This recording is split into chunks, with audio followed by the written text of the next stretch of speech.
I'm going to tell a story now, and I'm an author. My last novel was The Regulars, and I have a new book coming out called The Bucket List. Thank you so much. So I'm used to being a bit more long-winded, but I'll just tell a much shorter story tonight for you. My digital revolution. It was a sunny day in Sydney, circa the year 2000 when it happened. I was walking, loose-limbed and alone, down the main drag of my neighbourhood, my mind on the matters of a typical 20-year-old student activist. When will the revolution come? Where are my friends getting drunk tonight? When from a passing car, a loud male voice shattered my reverie. Put on a bra! I was braless. Underneath my screen-printed Women with a Y Activist Collective t-shirt, my golden globes were bouncing around, footloose and fancy-free, like a couple of rogue tennis balls. I never wore a bra, but I never really thought much about how that was perceived by others. #20. Suddenly, I saw myself as the disembodied male voice had intended. A body in need of restraint. A rude body. A body that invited uninvited fashion suggestions. I still don't really wear a bra, but as the years passed, I did begin to police my body. These days, I'm careful when and where I reveal my flesh. My sexuality is an invite-only party. In fact, the sight of my cleavage is such a rare event that David Attenborough has been known to narrate its appearance. At this New Year's Eve party, witness a rare side boob from the species Clark. I'm careful with my body. But the same cannot be said of my heart. I am and have always been a reckless romantic. Yes, I have known love, even if it has not known me. I've fallen hard for gay men, straight women, mentors, friends' exes, friends, best friends. Honestly, I could have had feelings for a palm tree if you told me they played in a band. I spent my teens and my 20s giving my heart to literally anyone, thanks to the power of my greatest asset and my greatest curse, my imagination. My imagination has elevated ordinary humans to the status of Greek gods, acquaintances into soulmates, and platonic friendships into sources of unspoken secret passions. In those years, if I hadn't declared my undying love to you in a way that was awkward, unprovoked, and above all, destructive, well, we just hadn't met yet. I was doing very well romantically wrecking myself in the analogue world until an invention came along that enabled the reckless romantic to really turn things up to an 11. And that was, say it with me, online dating. Yep, online dating. Now I couldn't just invent backstories, wonderful traits, and dreamy inner worlds for people I knew IRL. I could do it for strangers. On the internet. Oh, all I needed was a picture. The rise of web-based dating dovetailed perfectly with my arrival to New York in 2009. I was very single, very lonely, and very unemployed. Okay, Cupid, let's start firing as many arrows as possible, as quickly as possible, and don't forget the mission statement of this company, quantity over quality. Online dating became like my part-time job. Despite there being zero financial compensation and no room to move at this company, I was gunning for Employee of the Month every month. Before meeting in person, I fell for Billy, the bearded hippie who played in a bluegrass band, Evelyn, the graphic designer who looked a bit like Zooey Deschanel in her one blurry profile picture, and Monica, the blunt-banged hipster who taught herself how to female ejaculate, which I would quickly discover is a lot. It wasn't all one-sided romance. Many dates turned out to be boring or rude or just very, very short. My most shameful memory is telling a 5-foot man that my grandmother had just died and I had to go and Skype with my family. Nana passed away when I was 15. Tonight, I wanted to share 2 short stories with you. My best experience online dating and my worst. Let's start with the latter. Wayne had a paid OkCupid profile. For the uninitiated / fortunate, OkCupid is a free dating website that does offer paid accounts, the benefits of which, something to do with sending more messages and some more access, were nominal. No one I knew had one. But Wayne had one. Red flag? Absolutely. Overlooked? You bet. He was generically handsome in his profile picture. Early 30s, dark-haired, in a tux. We were matched by a function called Quick Match. His first message to me: I never usually message these quick matches, but you seemed so fun and of course pretty, so I just had to. We arranged to meet for a drink at a piano bar in Greenpoint. Prior to our first date, I did what I always did before a first date: read and reread his profile, admired his profile picture, created a rich and flattering backstory based off the skerricks of information I had, and started on some logistical plans to ensure he could come home with me to Australia for Christmas. In person, Wayne was charming and confident, good-looking, attractive, and very, very flirtatious. He wasn't as interested in getting to know me as he was my mouth. We ended up making out before our second round of drinks, like a couple of horny teenagers who just discovered our genitals. Passion, I thought, is the cornerstone to any great romance. We had 2 more dates before I invited him to stay over. One at another Brooklyn bar, which ended in a similar tongue-locked display, and one at the Met on a rainy Sunday afternoon. When he told me I looked good, I shot back a cheeky, "I know." He laughed. "You're so confident. What do you need me for?"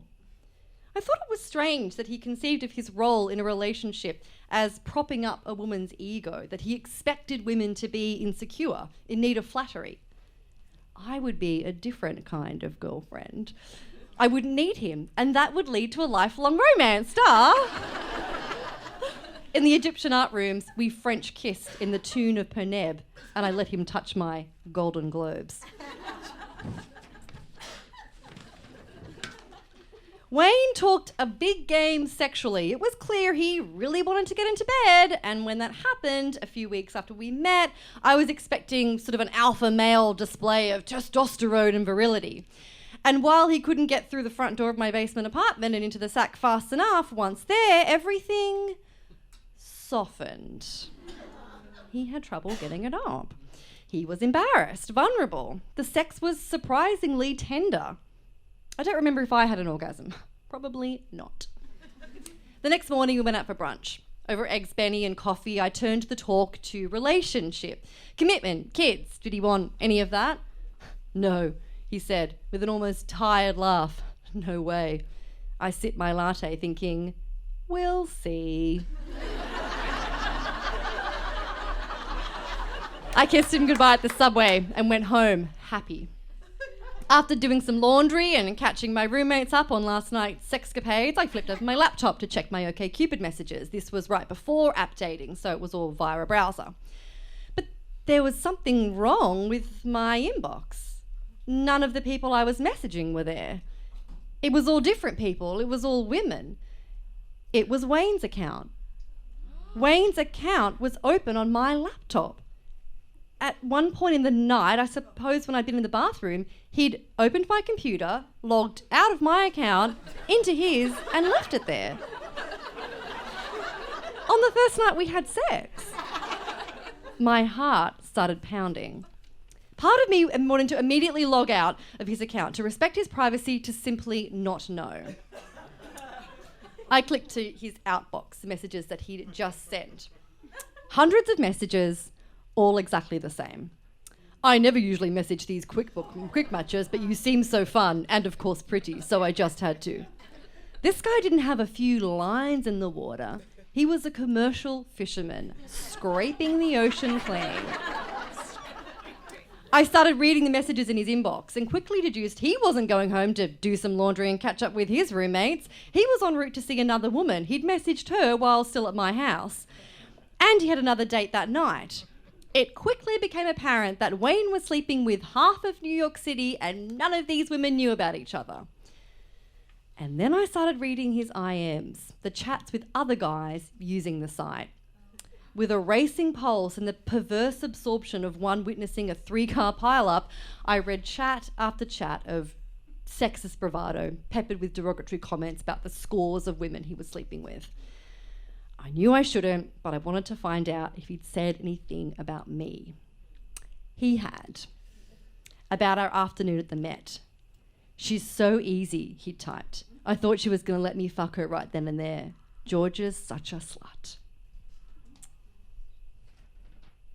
I don't know if you've ever had the experience of reading a mean message about you, not intended for you, but let me tell you, it makes a pap smear seem like a fun afternoon. I'd been nothing but sweet, open, enthusiastic with Wayne, and I'd invited him into my bed, into my body, and his interpretation of that was that I was a slut. Also, wasn't he the one sleeping with dozens of people? So wasn't he technically easy? Wasn't Wayne, in fact, the slut? I immediately knew I wanted nothing more to do with him ever again, and that included him coming home with me for an Australian Christmas.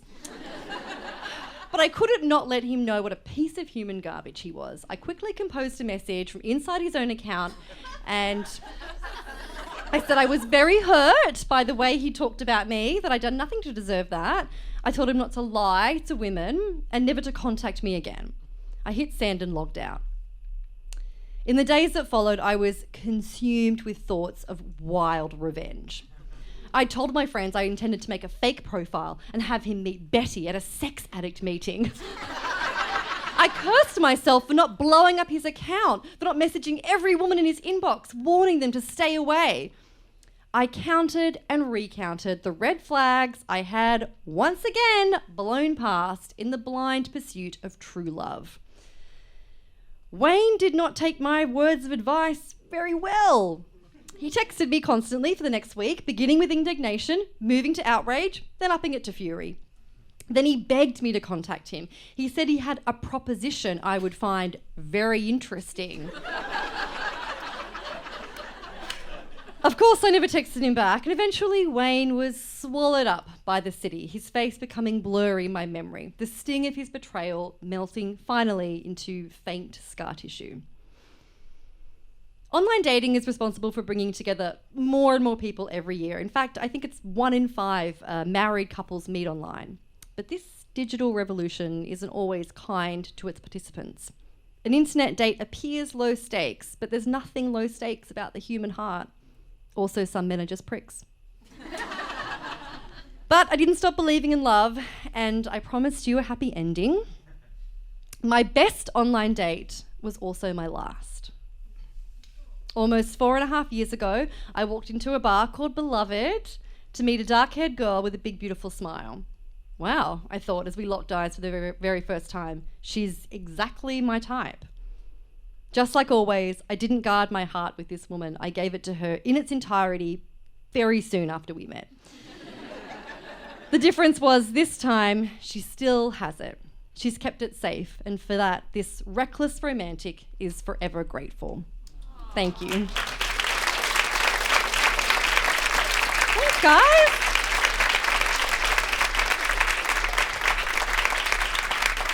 I really do love this show as the chance. I think one of the early performances mentioned like the chance to air grievances. It's a perfect stage for that. And you know, if you're sitting there in the audience thinking, I have some grievances I'd like to air, you know, we'd love to have you. You can. There's a form on our website, generationwomen.us, and you can send us your details if you'd like to perform in the show.